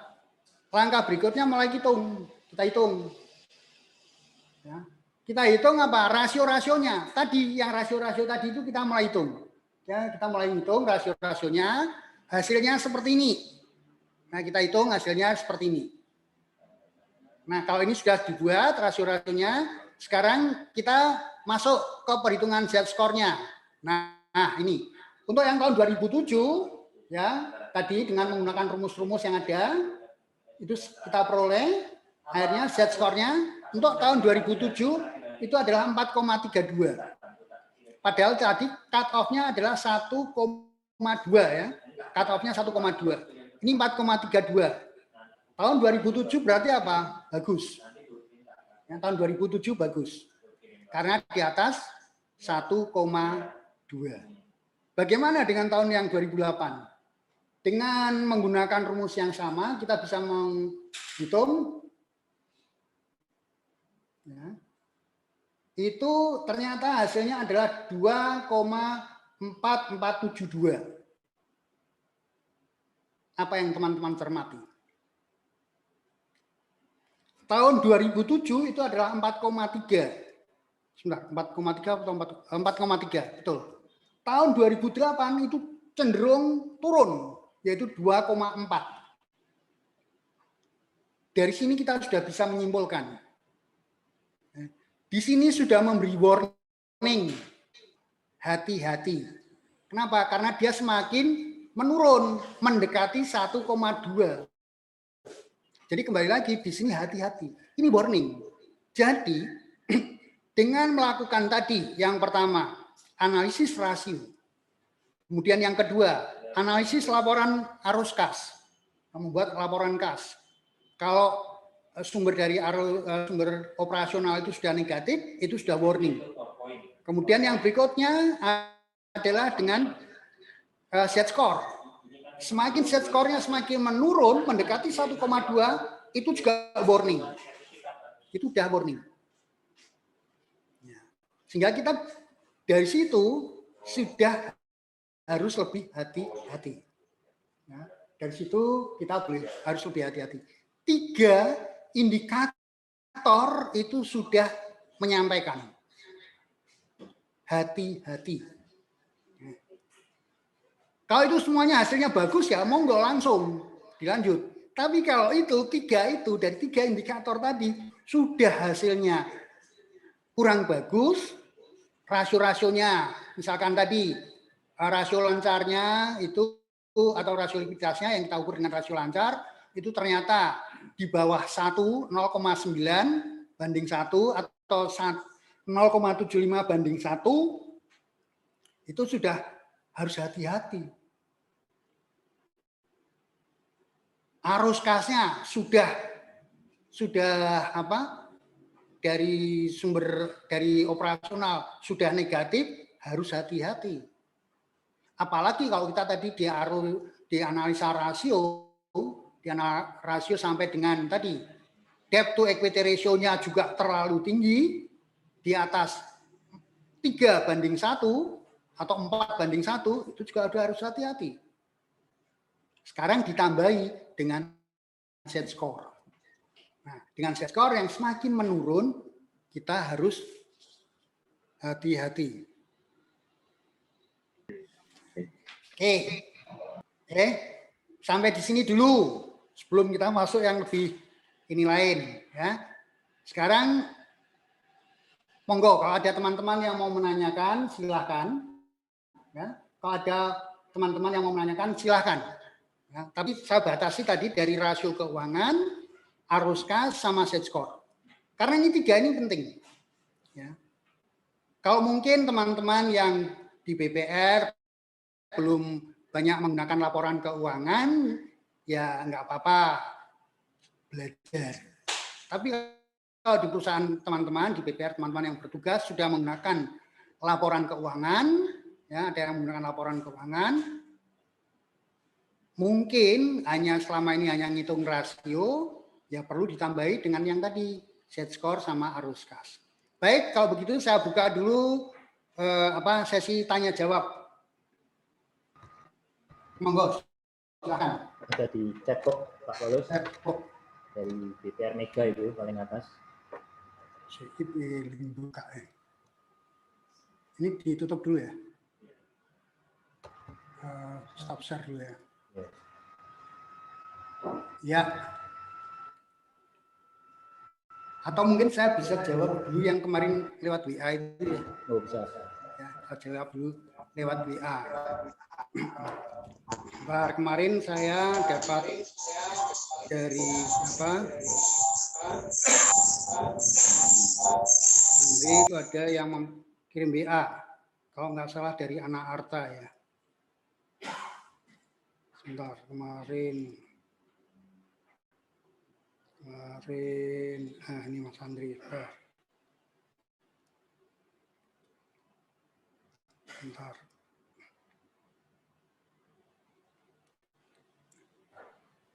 Adiatma Sitorus. Ya, kemarin WA yang sudah masuk itu adalah pertanyaan dari Mas Adiatma Togi Sitorus dari BPR Anak Arta.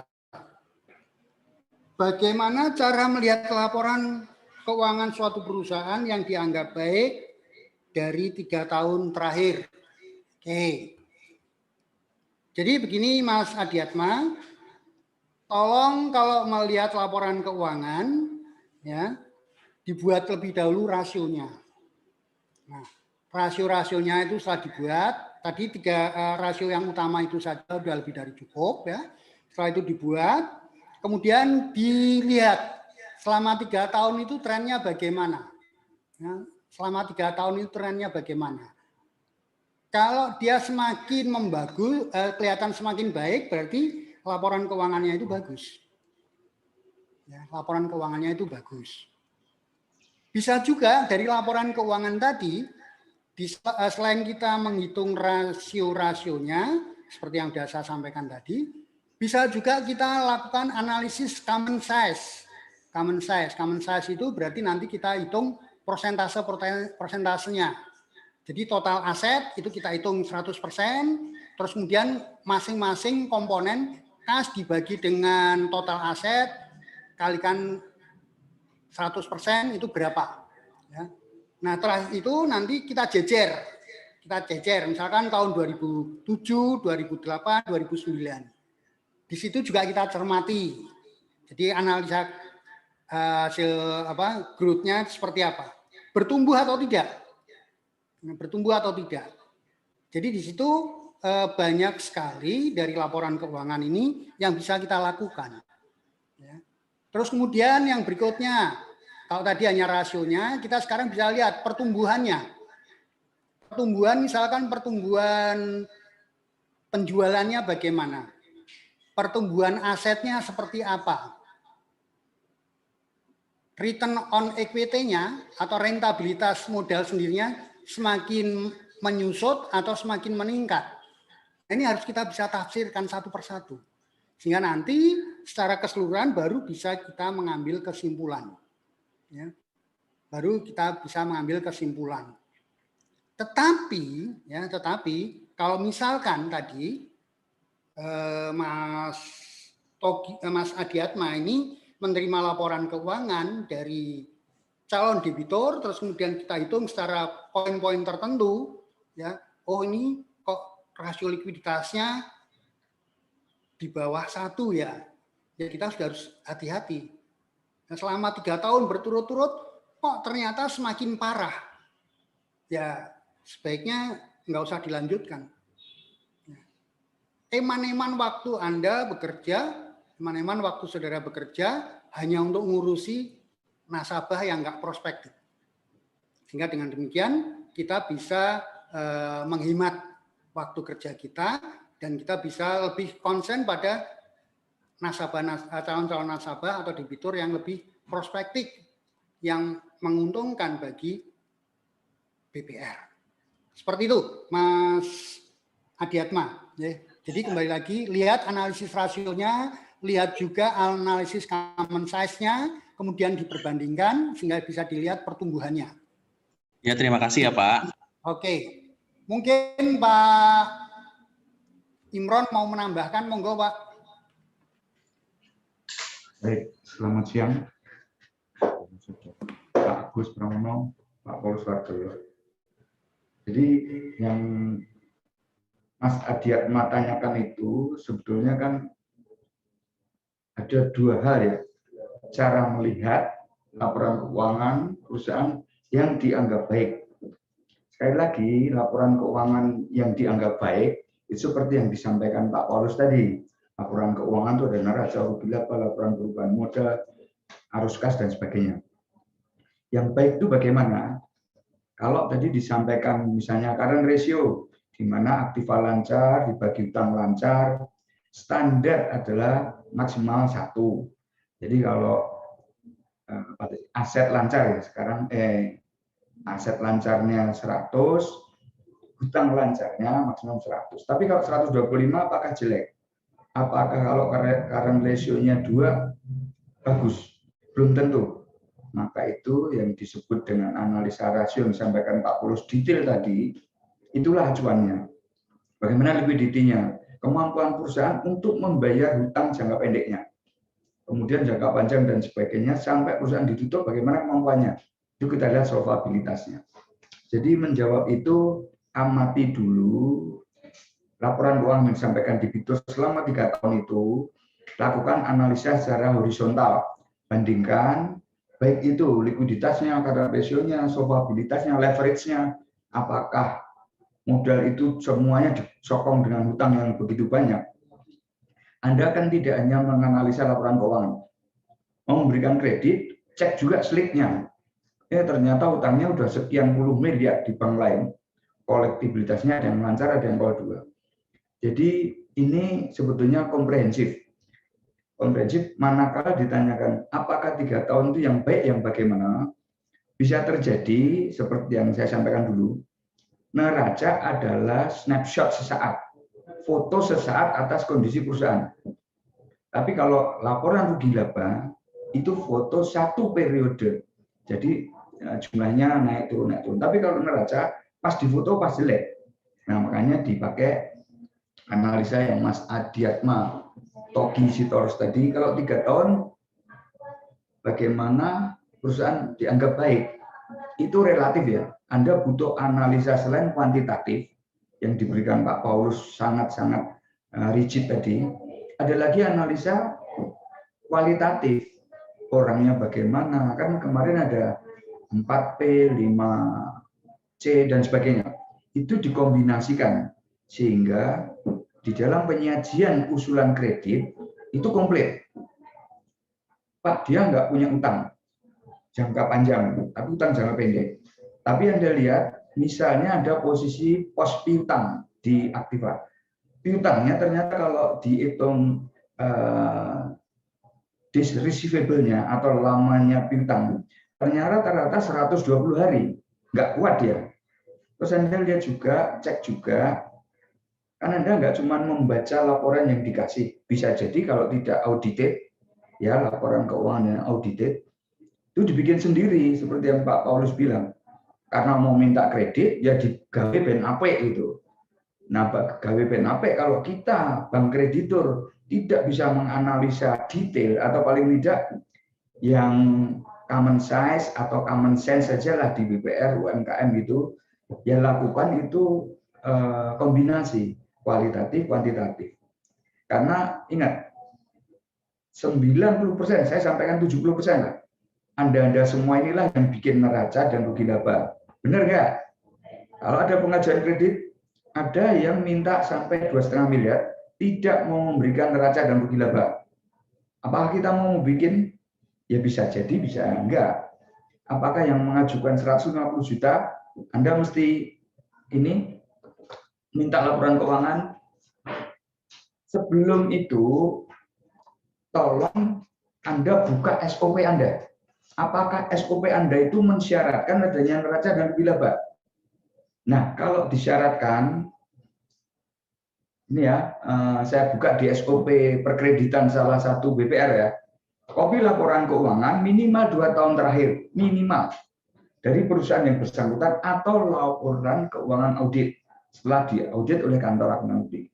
Nah, kalau dia bilang, Pak, nggak usah pakai neraca, aku di bank umum saja nggak pakai neraca, habis tulung gawe ke. Ini hati-hati. Ini sama dengan Anda merantai kaki Anda sendiri untuk mengajukan kredit dengan neraca yang Anda buat. Kalau yang disampaikan Pak Paulus tadi 60% lah, Anda terapkan, selamat. Kalau enggak, ya wassalam. Karena apa? Analisa itu kan formulasi yang khusus, rasio dan sebagainya. Tapi bagaimana Anda bisa, Pak, kok persediaanmu gede banget ya Pak? Misalnya itu perusahaan toko lah gitu ya. Ini kita bisa di BPR. Toko kelontong, kok perusahaanmu gede banget Pak? Coba lihat, Anda cek ke gudang, Anda cek ke showroomnya, ke tokonya. Kok gede itu apa? Padahal cuma apa? Misalnya ciki, atau misalnya shampoo yang saset. Tapi kok gede banget persediaannya? Hati-hati, prinsip membuat laporan keuangan itu garbage in, garbage out. Kalau Anda menerima data yang salah, yang palsu, yang fake, yang Anda dikibulin gitu, ya pasti nanti laporan keuangan Anda tidak akan terbaca baik.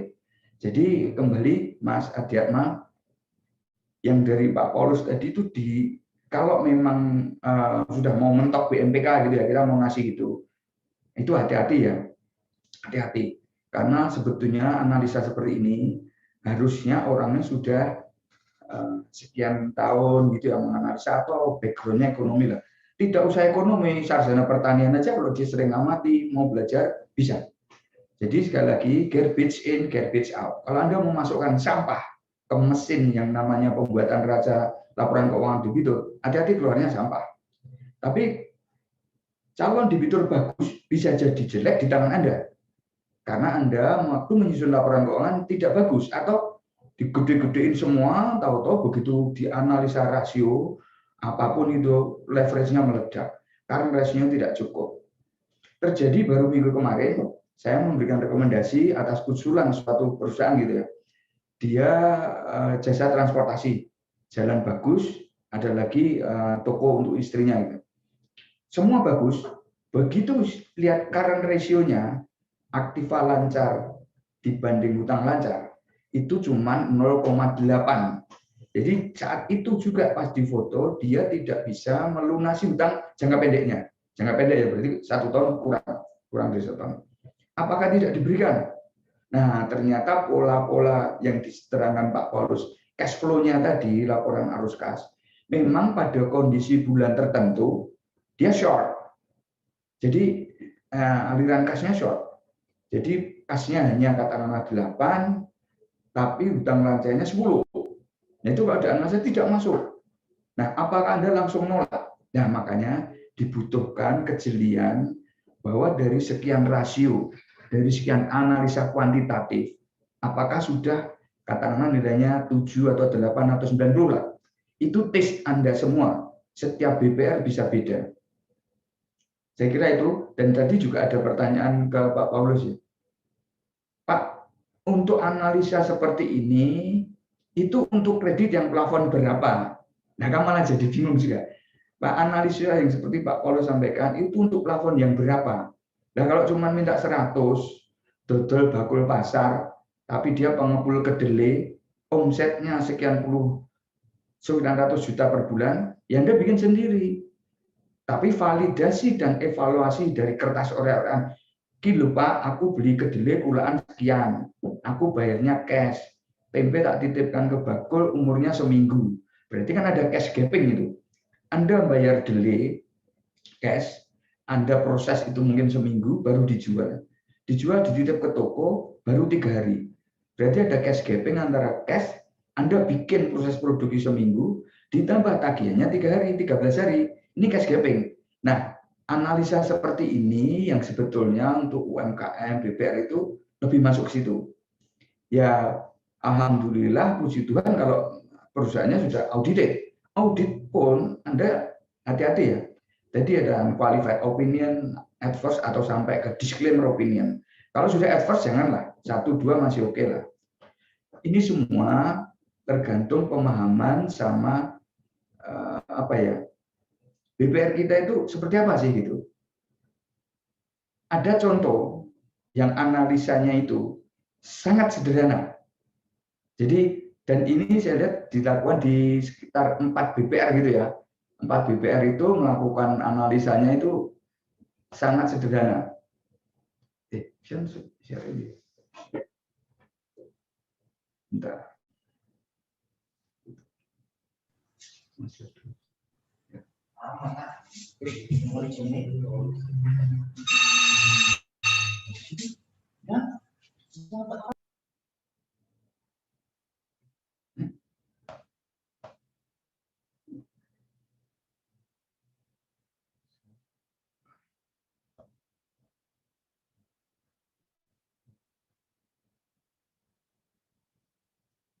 Ini ya, saya coba sampaikan. Ini.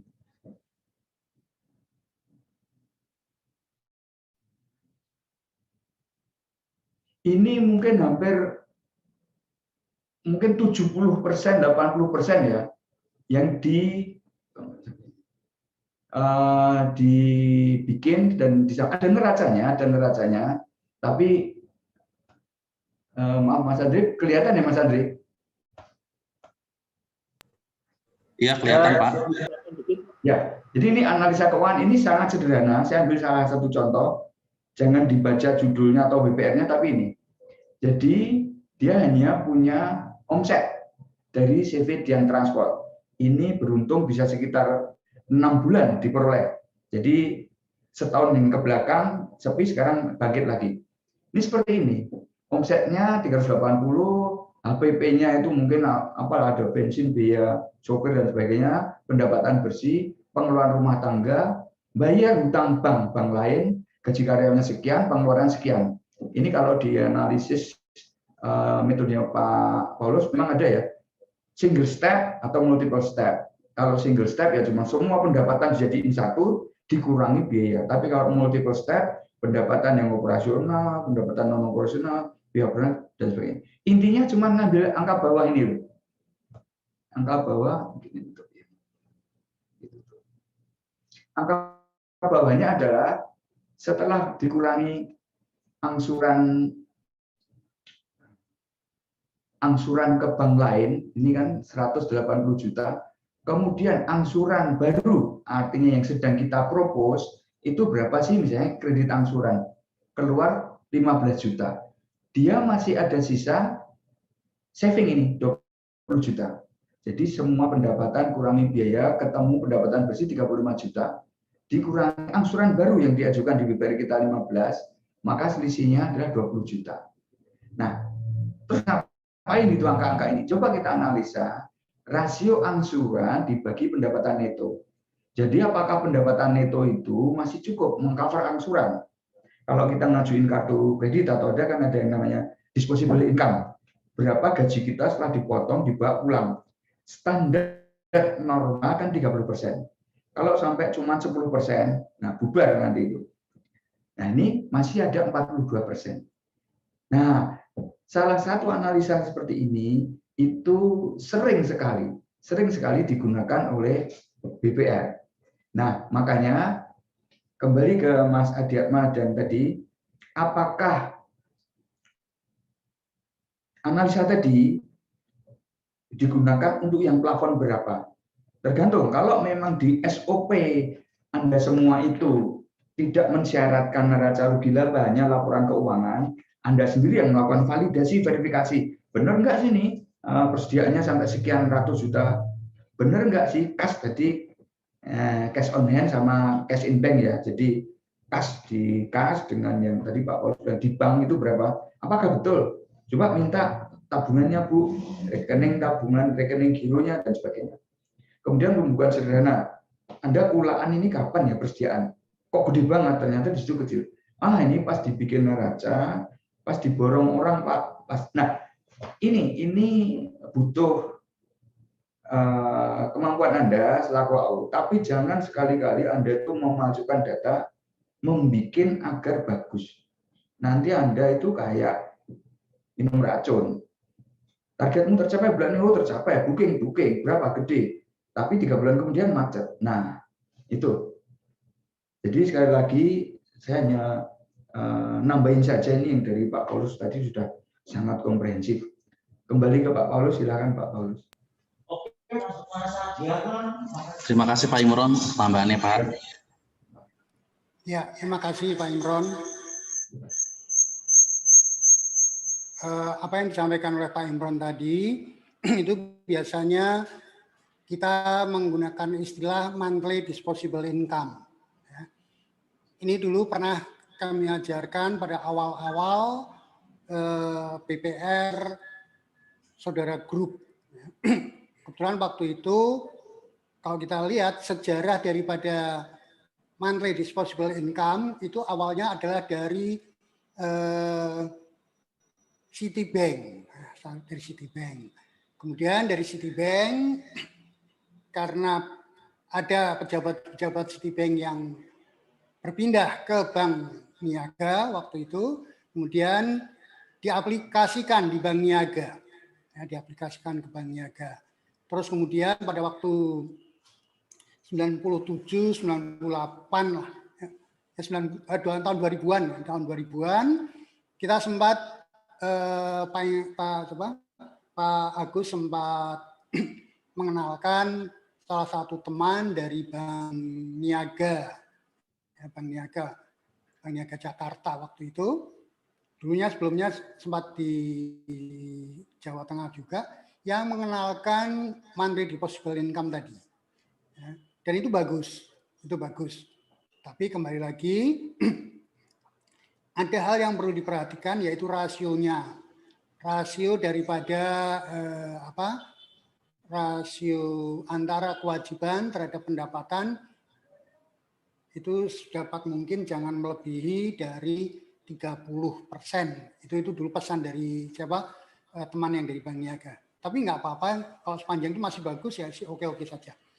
Kembali tadi terkait dengan masalah apa yang saya sampaikan, itu kembali kita kaitkanlah dengan yang namanya standar operating procedure yang ada di perusahaan atau di BPR di mana teman-teman bertugas.